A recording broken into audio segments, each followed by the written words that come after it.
देश में जितना जितना आयात बढ़ेगा देश उतना ही कंगाल होगा और देश में जितना निर्यात बढ़ेगा उतना ही देश आबाद होगा। आयात दुर्भाग्य है, जो चीज विदेश से मंगाना पड़े समझ लेना देश की कंगाली का समय आ गया, चाहे भली वो माल फोकट में क्यों ना आवे। तुम तो सस्ते की बात कर रहे हो, लोग विदेशी कंपनियों का माल क्यों मंगा रहे हैं, क्यों खरीद रहे हैं? सस्ता है, एक कारण ये भाई सस्ता है। महानुभाव मैं तो कह रहा हूँ फोकट में। विदेशी लोग कह रहे हैं कि मेरे से अनाज ले जाओ फोकट में, कुछ नहीं चाहिए। आयात है वो, आयात है वो। तुम्हारी कंगाली निश्चित है, तुम्हारी कंगाली निश्चित है। रिश्तेदारी को छोड़ देना, भक्ति को छोड़ देना, व्यवस्थाओं को छोड़ देना। कोई तुमसे कहे कि साहब तुम्हारे पास खाने को भोजन बाजरे की रोटी है ना, तुम मेरे यहाँ प्रतिदिन भोजन करने आ जाया करो। महानुभाव तुम इस लोभ में चले गए कि घर खाएंगे तो बाजरे की है, वहाँ खाएंगे तो पूरी है। जब तक तुम लौट के आओगे बाजरे की रोटी गायब मिलेगी तुम्हारे घर में से। और दूसरे का कोई भरोसा मत करना, पराधीन। जब जब तुम्हारा देश इसी में कंगाल हो रहा है, विदेशी माल सस्ता है, स्वदेशी माल महंगा है, अब बर्बाद होंगे देश के व्यापारी। विदेशी लोग अपना माल सस्ता दे देंगे और एक दिन तुम्हारा सब प्रोडक्शन खत्म कर देंगे। फिर वो जो कमाई करेंगे, एक व्यापारिक नीति है, पहले सस्ता माल दो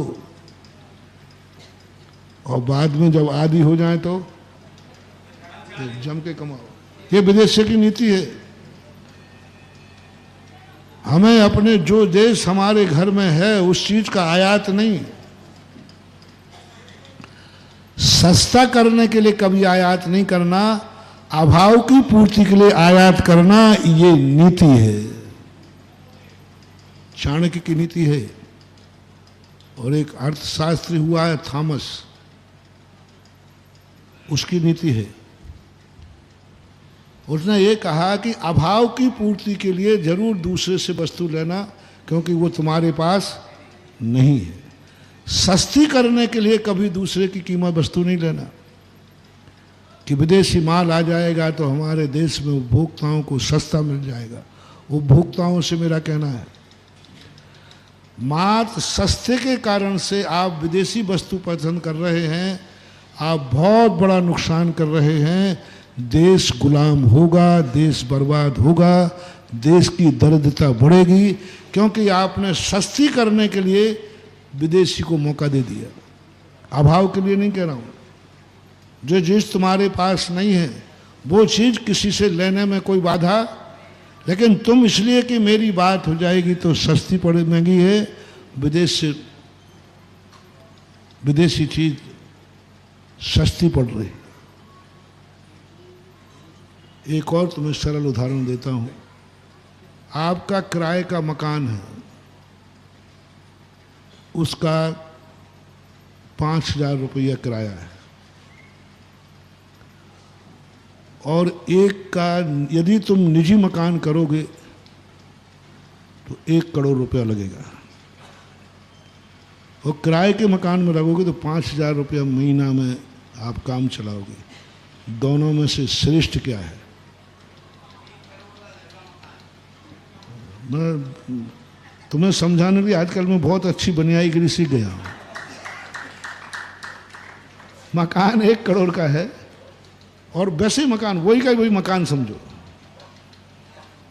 वही मकान किराए से रहोगे तो 5,000 रुपया महीना लगेगा और तुम उस मकान को खरीदोगे तो 1 करोड़ लगेगा। दोनों में से गरिमा किस में है, आनंद किस में है? 1 करोड़ का ब्याज देख रहे बाबू, 1 करोड़ का 1% भी लगाओ तो क्या पागल हो गया तुम लोग? 1 लाख रुपया ब्याज पे लगाओ, 1 करोड़ को 1 लाख कमाओ, 5,000 दे दो ना, क्या फर्क पड़ता है? 1 लाख, देखो मुझे सिर्फ सीखो, 1 करोड़ रुपया लगाओ ब्याज पे, तो 1% आएगा तो 1 लाख आ जाएगा। 5,000 किराए का दे दो ना, 95,000 बच रहे। बनियाई नीति यही कहती है कि नहीं? लेकिन जैन नीति क्या कहती है? जैन नीति क्या कहती है? वो 1 करोड़ का मकान लेकर के खुद के मालिक बनो कि ये मकान मेरा है। थोड़ी बहुत बचत नहीं कराई, कितनी बचत कराई है? 95, और 5,000 में काम चल रहा था, मकान वही है, कोई दूसरा नहीं जाना। लेकिन उसमें कुछ अनुभूति में अंतर आएगा कि नहीं? अंतर आएगा कि नहीं? यदि तुम सीधे किराए की टिकट लेकर के आते, डॉक्टर साहब गाड़ी से आए, ट्रेन से आए, और मान लीजिए कोई गाड़ी लेके आता, तो ट्रेन से तो इसलिए आते हैं कि रिक्शा नहीं है। तुम लोग क्यों गाड़ियां खरीदते हो? क्यों इतना पैसा खर्च कर रहे हो? पागल हो सबके लोग। सब लोग बनियो गाड़ियां बेचो। सरकार की इतनी गाड़ियां चल रही हैं, ट्रेनें चल रही हैं, बसें चल रही हैं, ऑटो रिक्शा चल रहे हैं, मरे जा रहा गाड़ियां ले करके। और ले नहीं है तो नैनो ले लो। हमारा जो मार्केट में नहीं चलती तो चलो नैनो ले लो, नैनो छोटी सी होती। ये बड़ी बड़ी गाड़ियां क्यों ले रहे हो? क्यों इतना पैसा वेस्टेज कर रहे हो? पागल। कहीं जाना है तो ऑटो रिक्शा है खूब। कौन से नगर में ऑटो रिक्शा नहीं है बताओ? ऑटो रिक्शा है, किराए की गाड़ियां चल रही। आने जाने में किराया कितना सस्ता है। वो गाड़ी साहब 25 लाख रुपया की है, तो 25 लाख रुपया का इतना खर्च तुम कर दो ही नहीं, तुम ज़्यादा जाते ही आते नहीं हो। ये सब चीज़ें मैं तुम्हें मोटिवेट कर रहा हूँ, मोटिवेट कर रहा हूँ। हर चीज़ में देखो, यदि तुम घरों में जो करते हो सब कुछ, इतना सब वेस्टेज करते हो, कुछ नहीं, सब रेडीमेड करो, बहुत बड़ा तुम्हारा सब कुछ मिल जाएगा, सस्ता मिल जाएगा, लेकिन उस आनंद की अनुभूति। आज सरकारों को तुम्हें यही सोचना है कि हमारे देश में जो चीज है वो विदेश से फोकट में भी आएगी तो हम नहीं लेंगे, क्योंकि हमारे देश की है।